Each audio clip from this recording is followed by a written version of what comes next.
Thank you, Varric. All right, it's wonderful to see all of you. I hope you had a great weekend.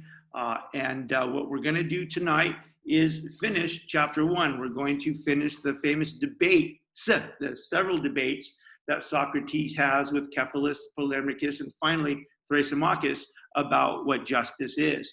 And as we've been developing this theme, this is really important for a couple of reasons. One, because we see Socrates or Plato finally responding point by point to the various Homeric conceptions of justice. We finally see Socrates responding point by point to the various examples or manifestations of the Homeric conception of justice. And we've seen it come in multiple examples. And so, one, it's important because we finally see Plato's response, Socrates' response. And two, it's important because if Socrates cannot respond to and in some way overcome each one of the definitions of justice provided by Cephalus, provided by Polemarchus, and now, as we'll see today, provided by Thrasymachus, the book can't continue. Right? This is a book about justice. And if Socrates and Plato can't overcome or surmount or provide reasonable responses to the Homeric accounts of justice, then there's no book, right? So we've seen Socrates already respond to Cephalus's account of justice. Justice is giving back what you owe. And we have also seen Socrates respond to Polemarchus's account of justice. That justice was harming friends and benefiting enemies. And now we turn to the third and the last example of a kind of Homeric account of justice. And in fact, the most aggressive and serious account of the Homeric sense of justice, and that comes in Thrasymachus. As I've said in the past, this is one of the most important books written in 2,000 years. This is one of the most important chapters in that book. And this part of chapter 1 is famous in political philosophy. The famous debate between Socrates and the sophist Thrasymachus is it's legendary. And here we are, and now we're going to do it. And so what I'm going to do is I'm going to, like I have been doing, kind of read along, and I want you to follow along with me if you can. And we're going to talk about what's being said here and why it's important. All right. And so we're on page 13, and the discussion between Polemarchus and Socrates has concluded. Right. Polemarchus has recognized that his account of justice benefiting friends and harming enemies, while it's interesting, I'll say more about that at the end of today's lecture, while it has compelling ideas in it about what justice is, while it has important things to say about whatever the hell justice is, as it stands right now, Polemarchus's idea about what justice is can't be justice because Socrates was able to find a counterexample, right? Because Socrates said, well, look, Polemarchus, it's conceivable that sometimes people make mistakes about who their friends are. And by the way, we've seen that in the Antigone, we saw that in the Apology, and we saw that in the Crito. And Socrates says to Polemarchus, look, it's conceivable that sometimes people make mistakes about who their friends are, even if they're unintentional mistakes, even if they're well-intentioned mistakes, right? If they make mistakes about who their friends and their enemies are, and they confuse the two, if they think their enemies are friends, then they do things to help their enemies, right? And therefore that can't be justice if justice is benefiting friends and harming enemies. So again, in this kind of typical Platonic dialectic way, Socrates finds a counterexample to Polemarchus's account of justice and therefore kind of renders it insufficient, right? At the end of the day, Cephalus's account of justice is giving back what you owe, and Polemarchus's account that justice is benefiting friends and harming enemies. While they both have interesting things to say about justice, and whatever justice ultimately is, it will have something to do with knowing what we owe and knowing who our friends are. The two accounts of justice on their own are insufficient. And so finally, Polemarchus accepts this. He kind of acknowledges this, and he joins Socrates, right? Polemarchus becomes a sort of an ally in this ongoing debate about justice. Now, at this point, right towards 3/4 of the way down on the page on 13, there's this beautiful poetic sort of scene set by Plato. And Plato writes on 336b, he says, "Now Thrasymachus had many times started out to take over the argument in the midst of our discussion." Right? Now Thrasymachus had many times started to leap in and take over the argument in the midst of our discussions. But he had been restrained by the men sitting near him who wanted to hear the argument out. But when we paused and I said this, he could no longer keep quiet. Hunched up like a wild beast, he flung himself at us as if to tear us to pieces. Then both Polemarchus and I got all in a flutter, right? We were shocked, right? And he shouted, Thrasymachus shouted at us, and he shouted into our midst and said, "What is this nonsense that has possessed you for so long, Socrates? And why? Why do you, Polemarchus, and why do you, Glaucon, and why do you, Cephalus, and why do you, Nicerotus? Why? Why do you act like fools, making your way for one another?" And Thrasymachus says, "If you truly want to know what the just is, don't only ask and gratify your love of honor by refuting whatever someone says. You know that it is easier to ask than answer, but answer yourself and say what you assert the just to be." So okay, enter the discussion Thrasymachus in a very aggressive and a very dramatic, almost physically violent way.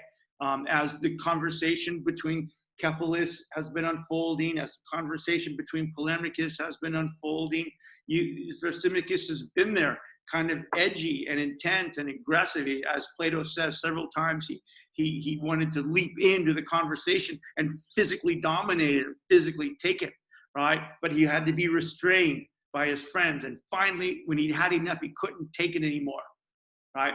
And this poetic, dramatic narrative, this vision that Plato is portraying for us, is intended to recall the city. This is the city. Thrasymachus represents the city. Thrasymachus represents the power, the physical power, the aggressiveness, and the impulsiveness of the city, right? And the city's attempt to silence Socrates, to overcome Socrates, ultimately to kill him. And now here we have Thrasymachus again recreating the energy, the power, the raw power, the physical power, the aggressiveness of the city in the attempt to silence Socrates, or at least in this case, to engage in the conversation. So now the famous discussion about justice between Thrasymachus and Socrates has begun. And it's very interesting too, because Socrates, as Plato narrates this, Socrates, he has Socrates say, "Oh, when Thrasymachus did this, I was kind of surprised. I was frightened. The word is I was in a flutter." Socrates was in a flutter. He was kind of terrified by Thrasymachus's aggressiveness. And it's very interesting because on the next page, the first thing that Socrates says to Thrasymachus, he said, "Now calm down, Thrasymachus, calm down." I'm paraphrasing, right? But there's a very interesting little moment that takes place here. That it's subtle, to be sure, but I want to pay attention to it. You don't have to write this in the final, but I think it's beautiful that Plato put this here. And Socrates is kind of shocked. He's kind of frightened by the aggressiveness of Thrasymachus, a threat, a physical threat, and the kind of this intimation of violence or physical harm or aggression that is coming from Thrasymachus. Right, and Socrates is kind of frightened by this, and Socrates says, "My goodness, Thrasymachus, calm down." And Socrates says to Thrasymachus something he said to the jurors at his trial. And Socrates says, "Look, Thrasymachus, if you think that we have been engaging in a kind of frivolous conversation, or we have been engaging in this way, and we're making fools out of ourselves in our ignorance and in our stupidity, right? If you truly believe that we are so ignorant about this and that we're foolish," Socrates says, why don't you teach us? Right? Why don't you teach us?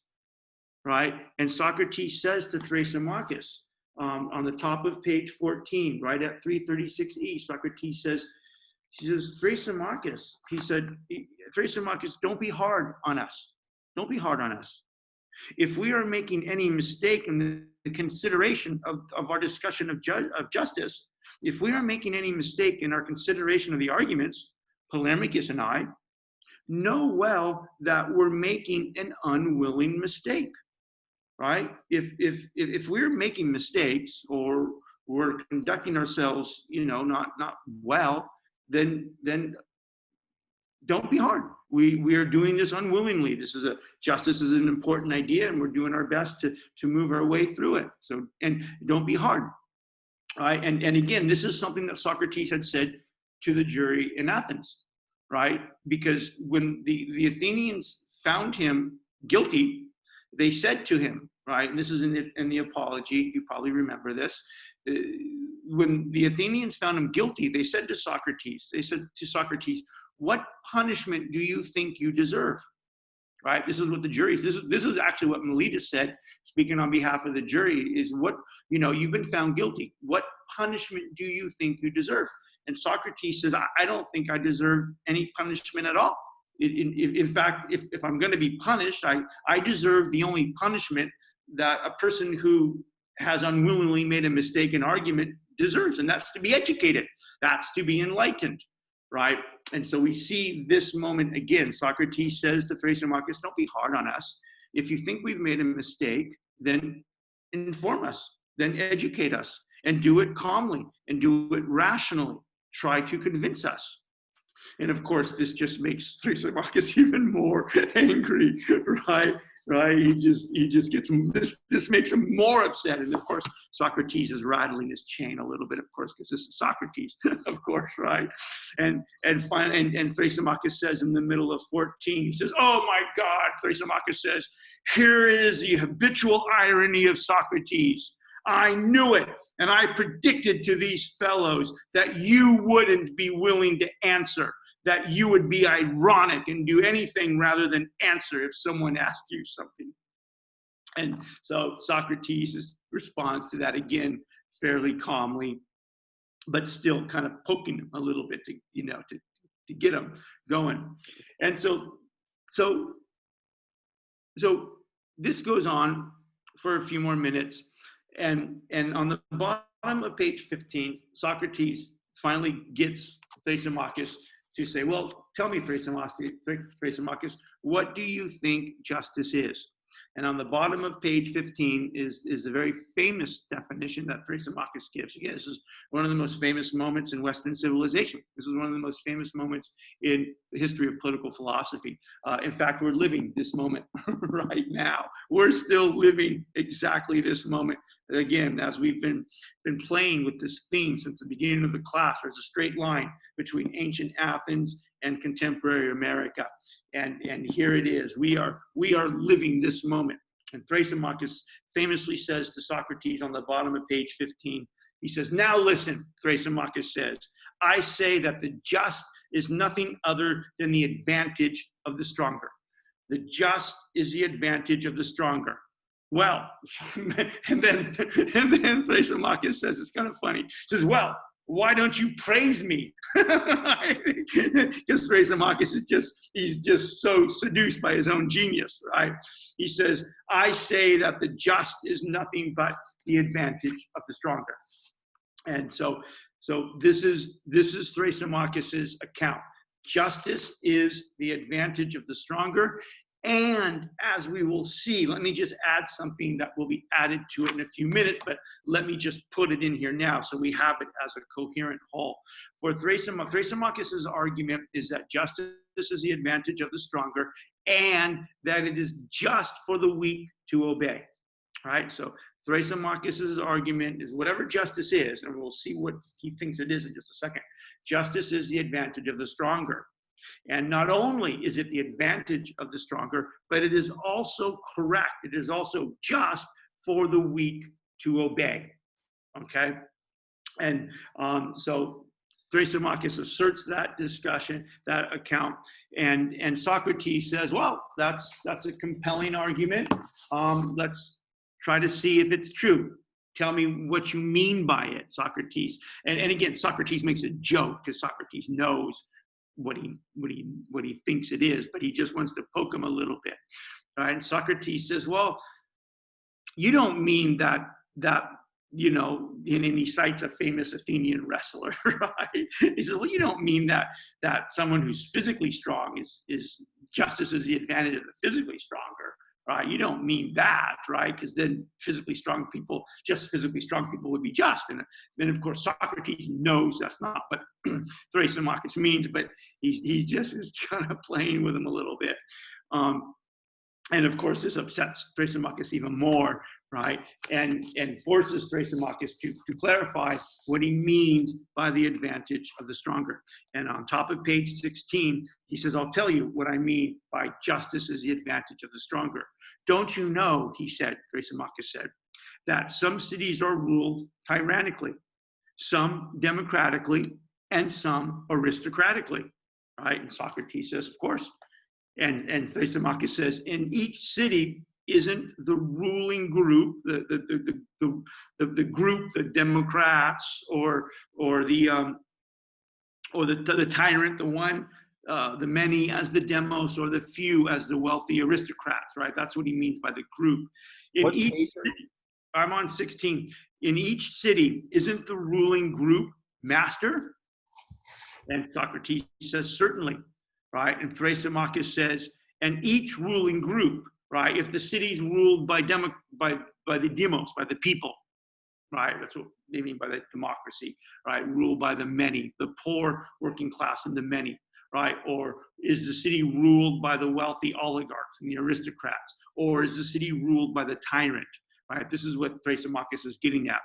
And each ruling group sets down laws for its own advantage. A democracy sets down democratic laws. A democracy creates laws that benefit poor people and disenfranchised people and working people. It creates laws that benefit the many. A tyrant creates laws that benefit him or his family. And the others do the same. The aristocrats and the oligarchs, if they happen to be the ruling party, they create laws that are an advantage to their group. Right? They create laws that are beneficial to the sort of acquisition of wealth, the maintenance of wealth, the control of resources, etc. Right? And he says, and each ruling group sets down laws for its own advantage. A democracy sets down democratic laws. A tyrant makes tyrannic laws, and the others do the same. And they declare that what they have set down, their own advantage, they've made laws that benefit their interests. That's what he means, right? And they declare that what they have set down, their own advantage, is just for the ruled.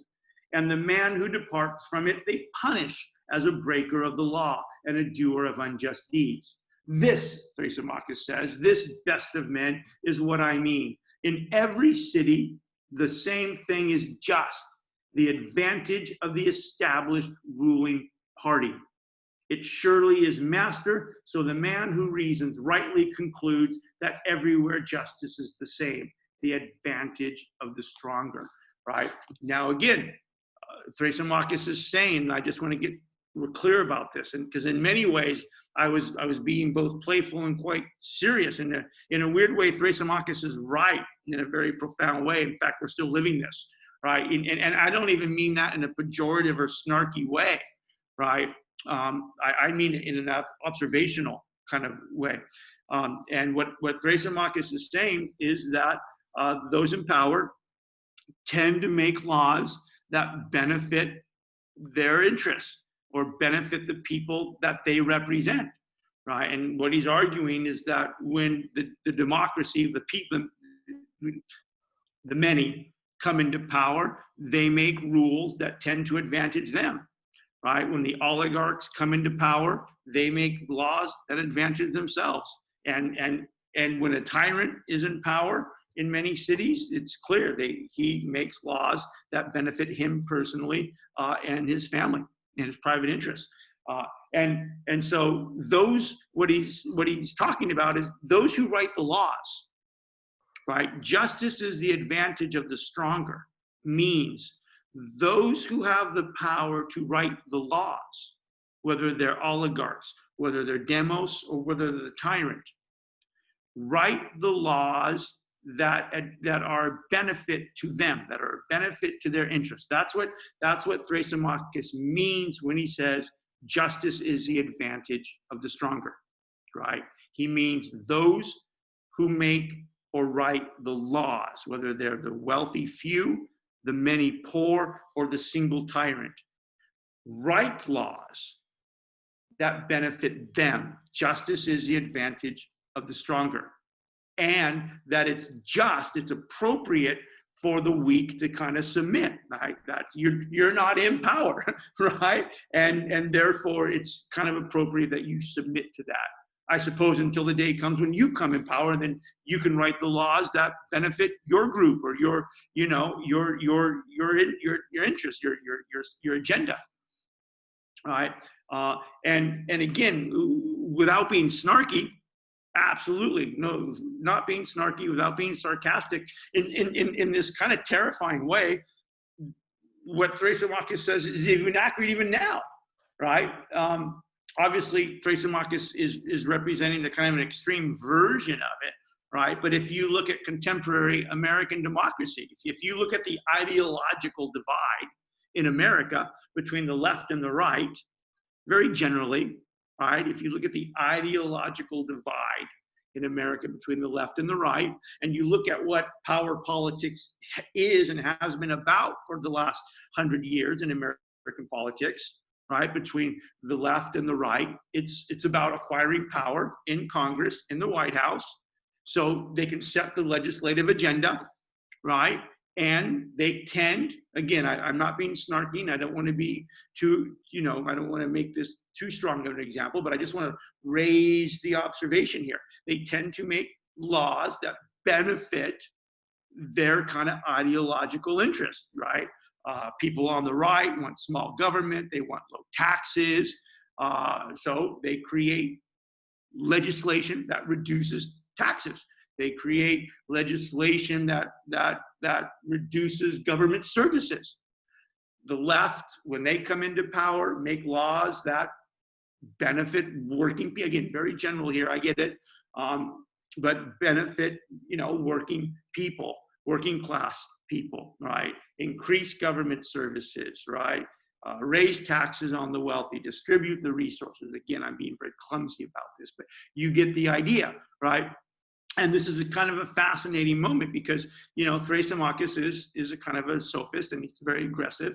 And he gives this very kind of compelling account of justice. Justice is the advantage of the stronger. Whoever happens to be in power, the wealthy few, the many poor, or the one tyrant, tends to make laws, right policy, tax policy, environmental policy, healthcare policy, however you want to think of it, all the various policy issue areas, they tend to write laws that are in interest to their group. Right? And this is what Thrasymachus says justice is. Justice is the advantage of the stronger. Those who have the power to write the laws, write laws that benefit their group. And that it is just for those not empowered to submit. Right? And in a bizarre way, even now he's right. And again, I'm terrified that I'm saying Thrasymachus is right. Like, what the hell's wrong with me? Because Socrates has got to overcome him somehow, right? Or the book can't go on. Or we just end the class now, I guess. But in a weird way, he's right. If we even look casually, right, as a kind of a theoretical exercise at contemporary American politics, you see this dynamic. Right? You see this dynamic. And in fact, even in the tradition of American democracy, we have a very important tradition called the loyal minority, right? The loyal minority. And Professor Becker can tell you more about this stuff. And if I say something stupid, he'll correct me. But you think about what the loyal minority has been in American politics, right? It's the idea that the party that's out of power, that is in the minority, right? Whether the minority in Congress or the minority in the executive branch, right? The power that's in the minority remain kind of submits. We use the word loyal minority, but it means that they kind of go along until they can, through the electoral process, gain power and write their own laws.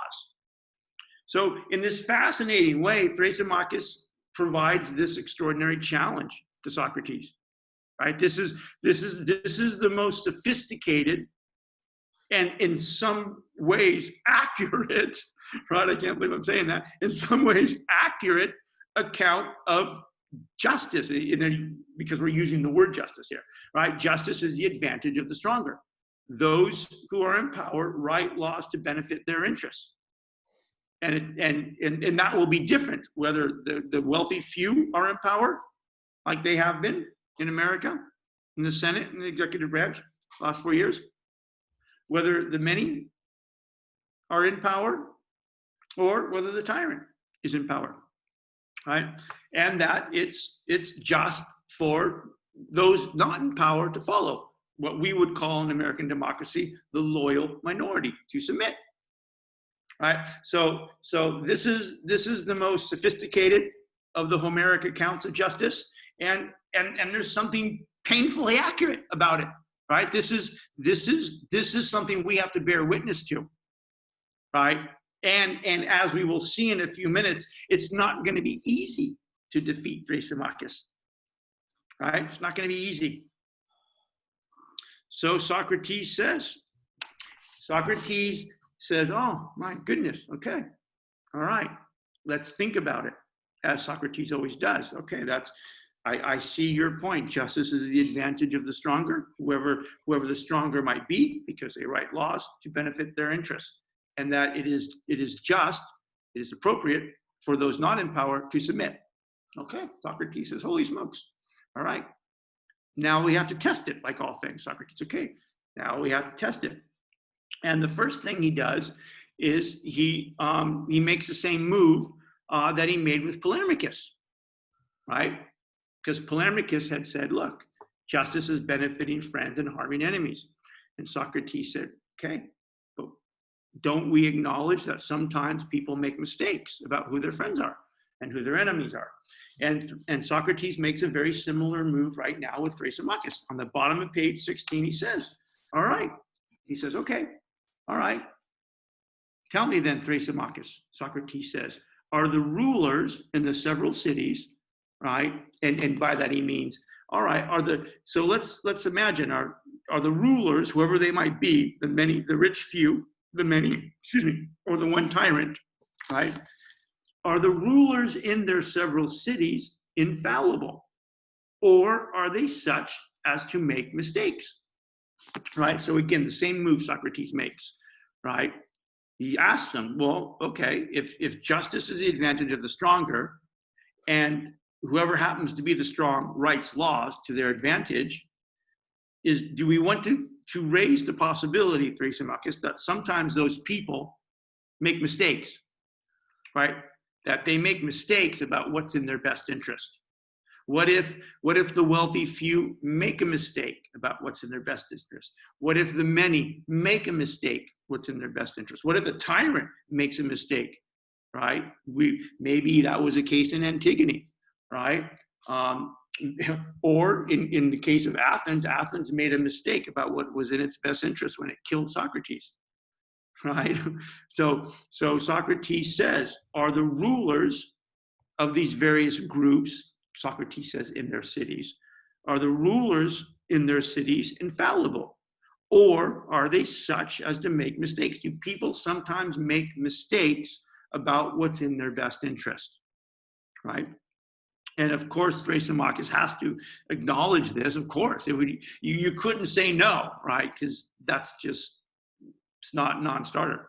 People make mistakes, it's obvious, right? And so Thrasymachus says, by all means, he said, they certainly are such as to make mistakes. Right? Okay. So Thrasymachus is forced to admit that sometimes rulers, whoever they may be, the wealthy few, the many, or the one, sometimes make mistakes in what their best interest is.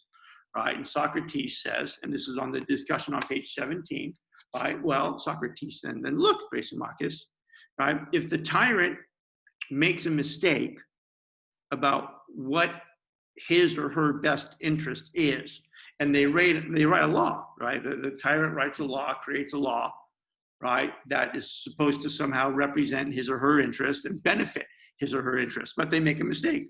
They've misunderstood something, and they make this law, and it turns out because of their mistake, their law actually benefits the weak, or it benefits the many, or it benefits somebody, some other group, doesn't matter, right? And this is a kind of a similar move that Socrates had made to Polemachus. Look, if we're wrong, if we make mistakes about who our friends are, right? If justice is benefiting friends and harming enemies, and for some reason we make a mistake about who our friends are, right? In lots of ways we would make that mistake, and we think an enemy is our friend, then we do things to benefit our enemies because we've made a mistake, right? And Socrates is using the same position with Thrasymachus. If those in power make a mistake, if they write laws, if they create policy that they think is in their best interest, but it turns out not to be because they've made some mistake, right? Then they have actually benefited the weak, right? So justice can't be the advantage of the stronger, right? Because people make mistakes about what's in their interest, right? And so Socrates says in the middle of the page, well then, I said, also suppose that you agree that it is just to do what is disadvantageous for those who are rulers and the stronger. When the rulers, whoever they may be, if they're the wealthy few or the many, right, the many or the one, right? When the rulers unwillingly command what is bad for them, and you assert that it is just to do what they have commanded. Right? And so, again, Socrates has gotten Thrasymachus to acknowledge that people make mistakes. And if someone who is in power makes a mistake about what his or her best interests are, and they make that, right, they're in fact benefiting the weak. The weak just being whoever's not in power, right? They are benefiting not themselves. Right? They are benefiting not themselves. So justice can't be, at least right now, the advantage of the stronger, understood in this way. Right. Now, once Socrates gets Thrasymachus to acknowledge this issue about making mistakes, Thrasymachus tries to backtrack. Right? Thrasymachus tries to backtrack because he has to, right? His position is done, right? And then he says, so there's a little back and forth on the top of page 18.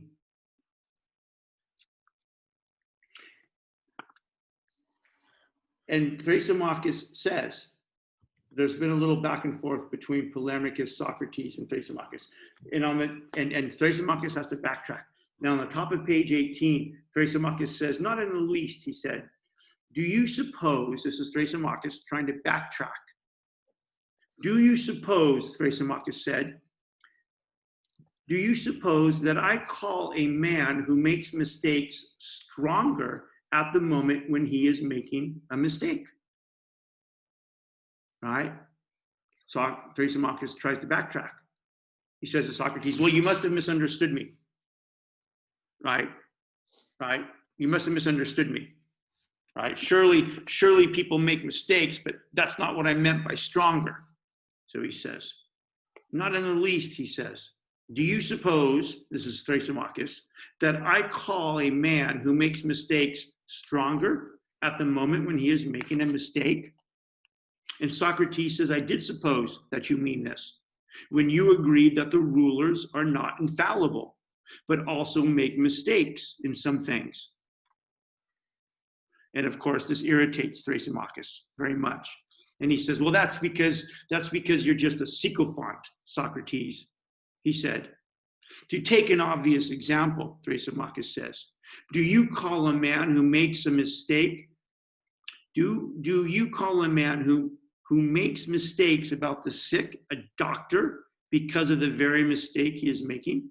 Or the man who makes mistakes in calculation, a skilled mathematician, at the moment when he was making a mistake, in the very sense of his mistake? I suppose rather that this is just our manner of speaking. The doctor made a mistake. The calculator made a mistake. The mathematician made a mistake. And the grammarian made a mistake.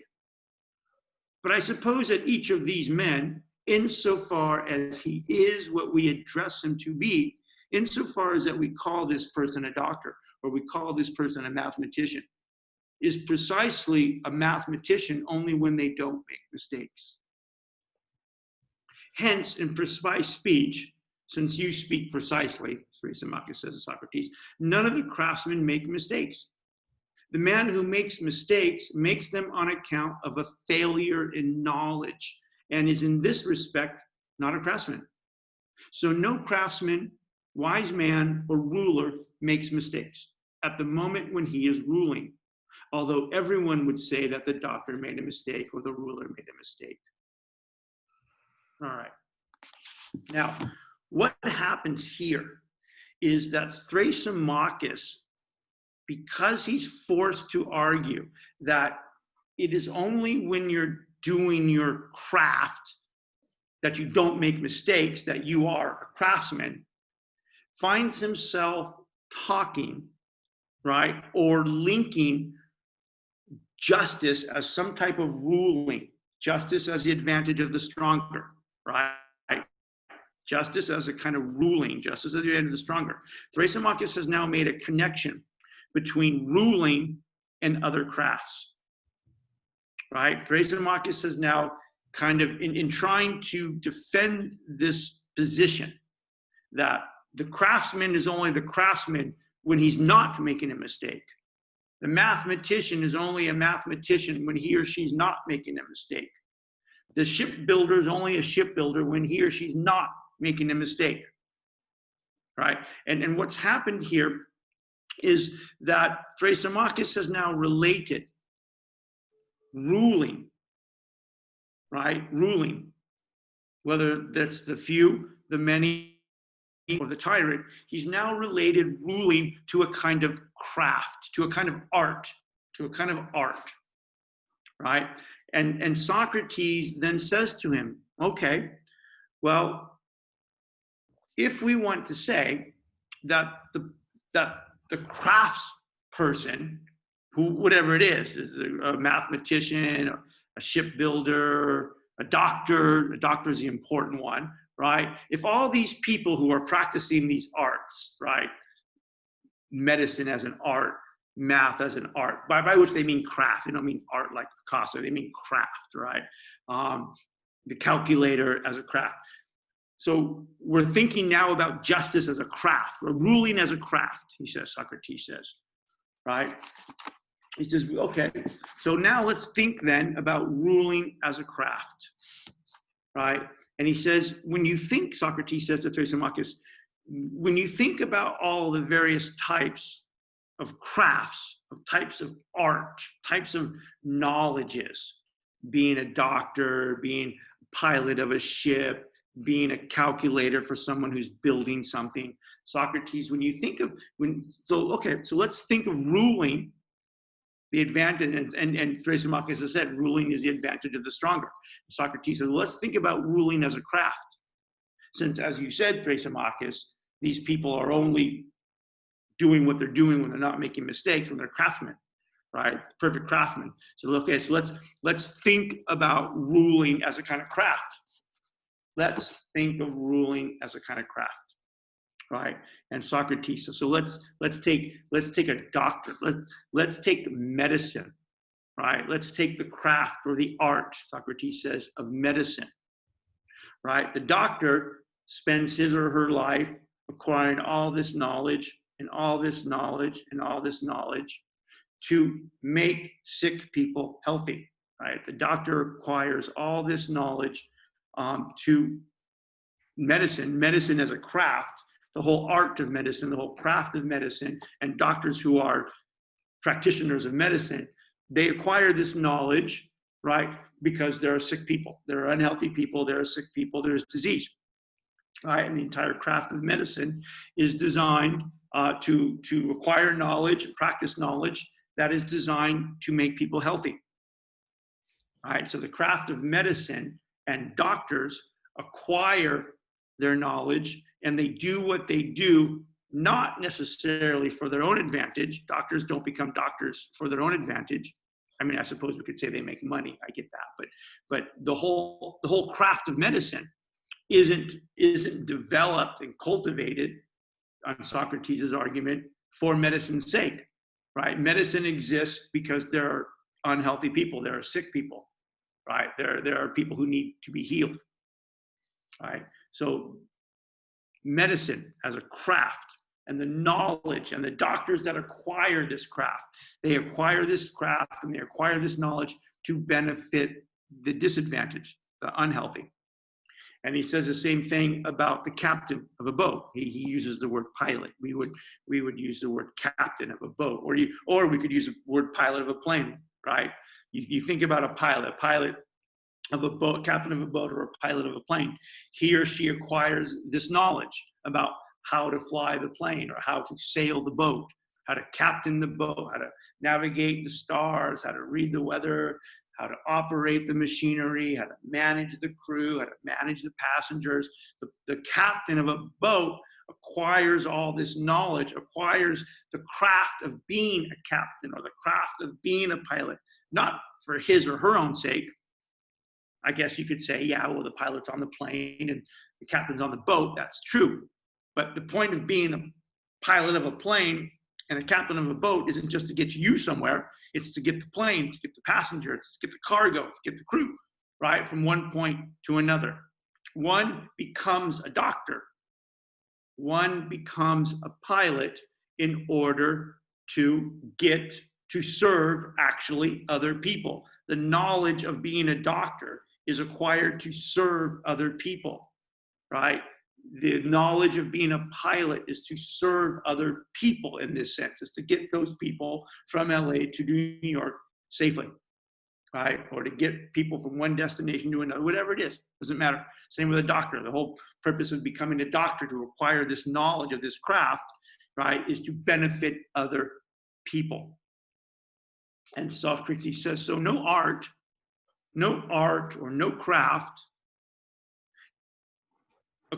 is what it is, nor do the people who practice that craft acquire the knowledge and become a doctor, become a pilot, become a captain for their own advantage, right? They acquire this knowledge, and this knowledge serves others, right? And this is a very important moment for Socrates, because Socrates wants to relate this to ruling, right? And the argument that Socrates is saying is that ruling is an art that is to the advantage of those who are ruled. This is the argument. Socrates is making the argument that whatever knowledge you and I ultimately acquire, by the way, whatever knowledge of ruling these philosopher kings will acquire, right? Whatever knowledge about ruling, about justice, whatever knowledge these soon-to-be philosopher kings, or anybody else for that matter, acquires about ruling, that knowledge is acquired and dedicated to serve other people. Ruling is actually the advantage of the weak. Medical knowledge is acquired, and doctors exercise medical knowledge not for themselves, but to the advantage of the sick. Pilots of planes acquire knowledge and become pilots and exercise that knowledge, not for their advantage, but for the advantage of the crew and the cargo and the people on the plane, right? So Socrates makes this argument that no craft and no knowledge associated with the craft serves its own advantage, right? And ruling, Socrates says, is like this. Here, find it.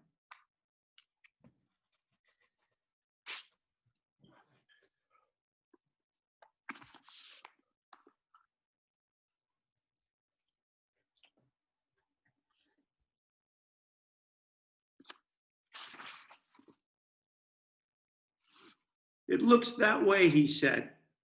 He said, on page 20.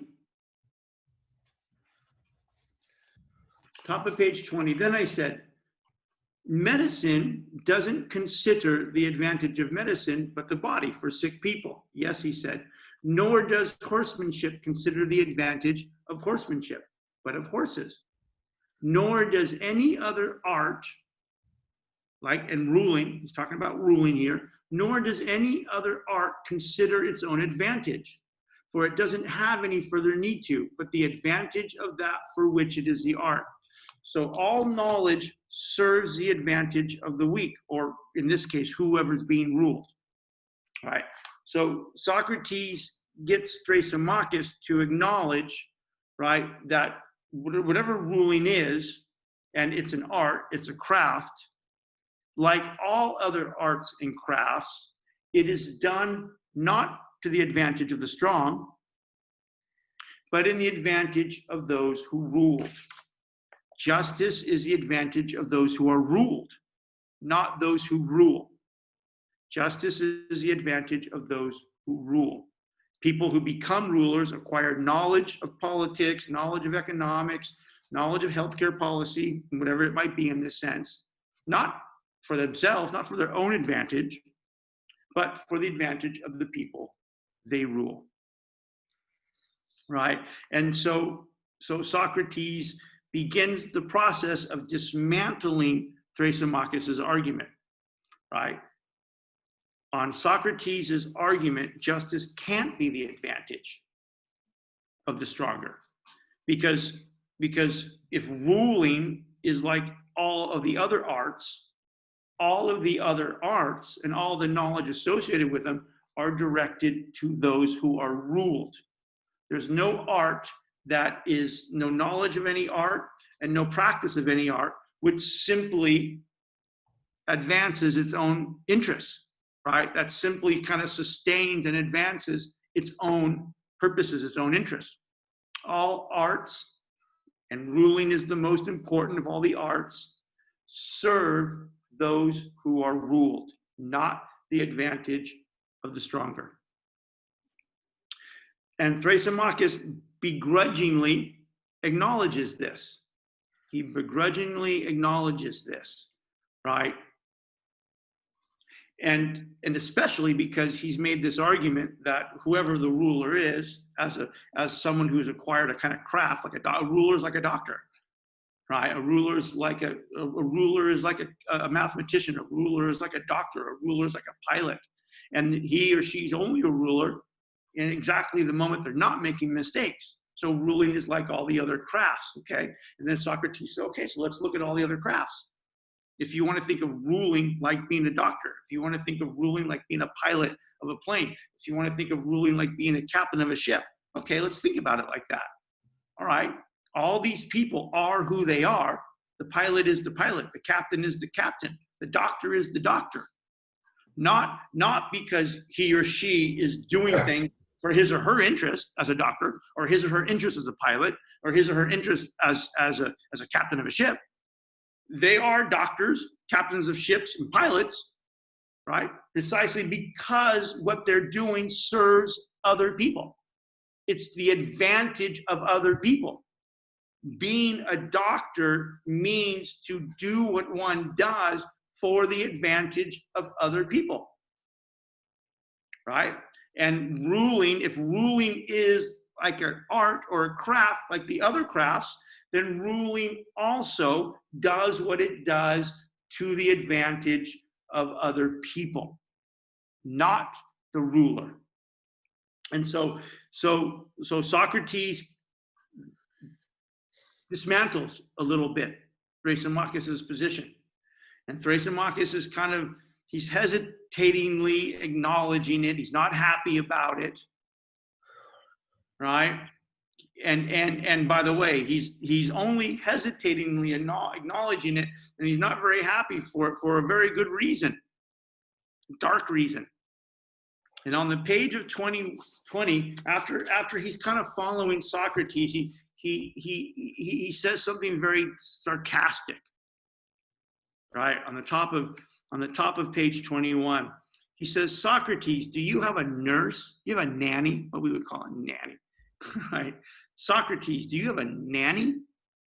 And Socrates says, what the hell is this, right? This is a what TF moment, right? Socrates says, what do you mean, do I have a nanny?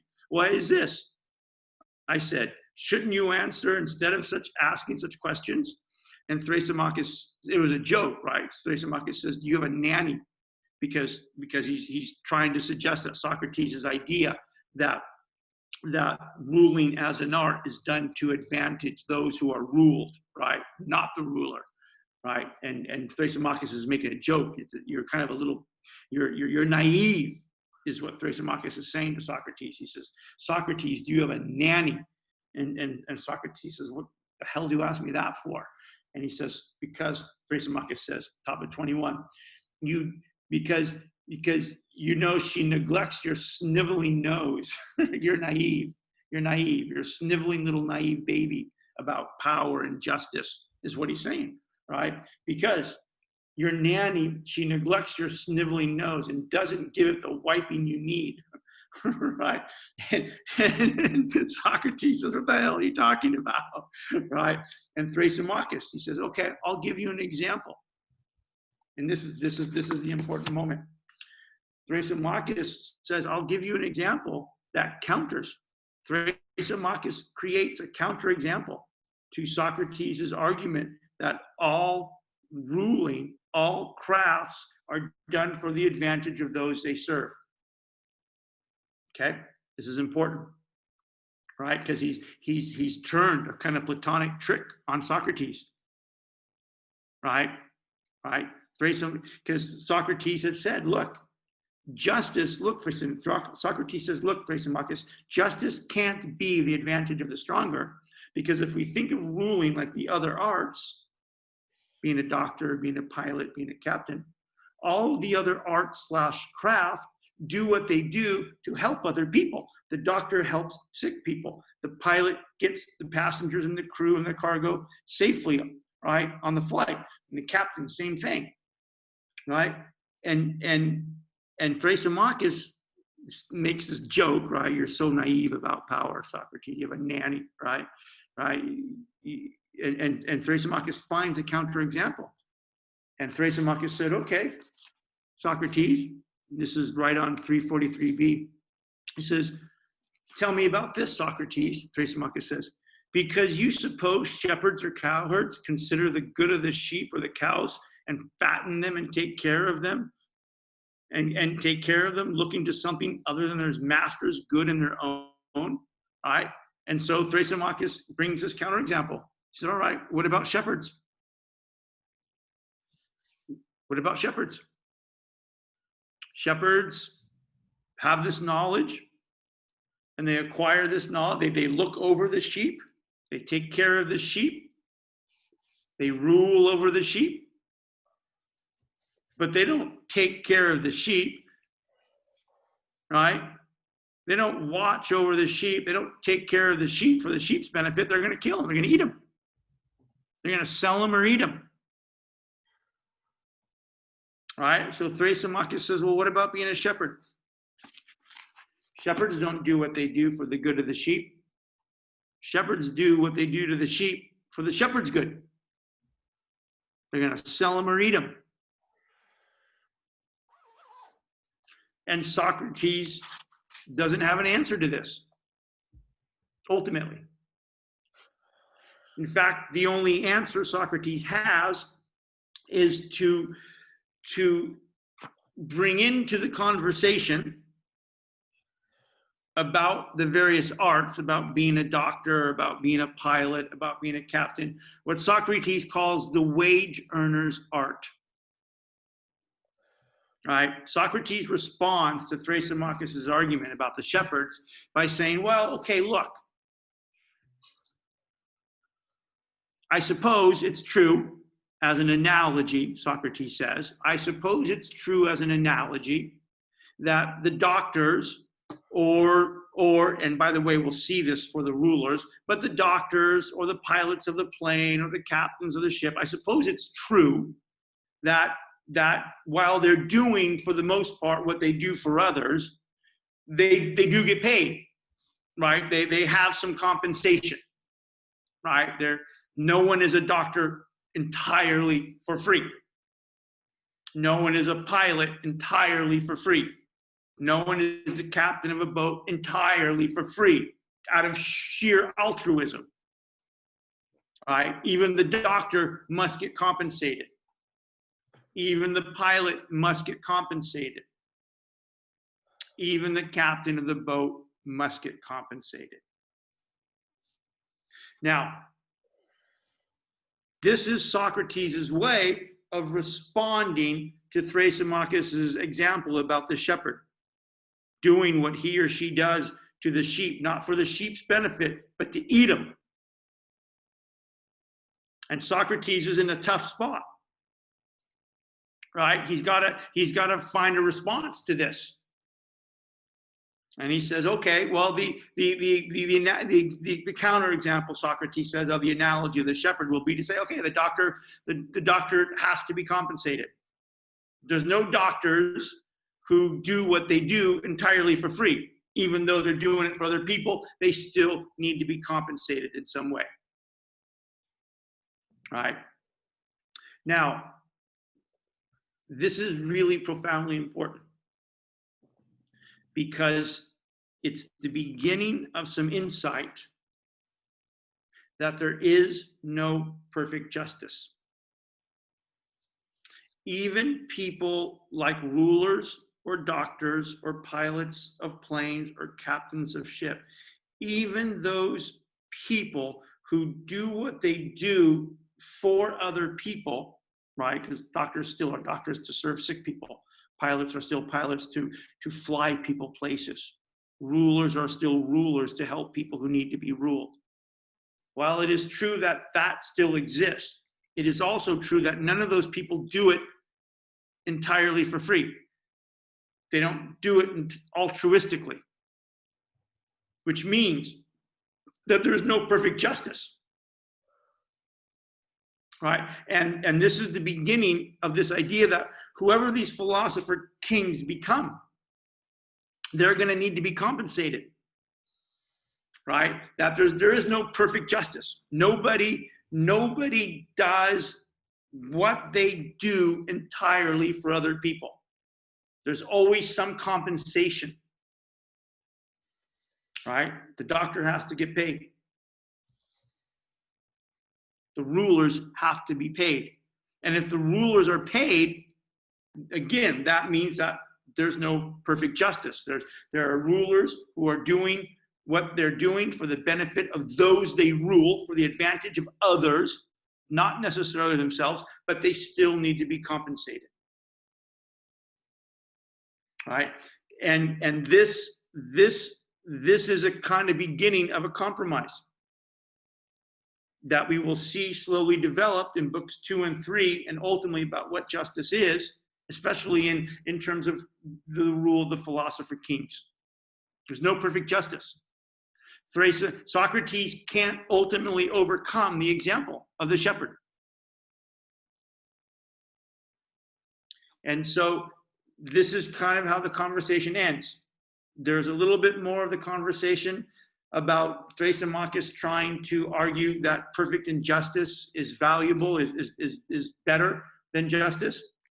And Socrates gives him the example of honor among thieves, right? Thrasymachus had tried to argue after this that the conversation takes a kind of a strange turn. This discussion is kind of dropped, interestingly enough, because Socrates can't overcome it. And the conversation turns a little bit to this question about whether injustice, perfect injustice, is better than justice.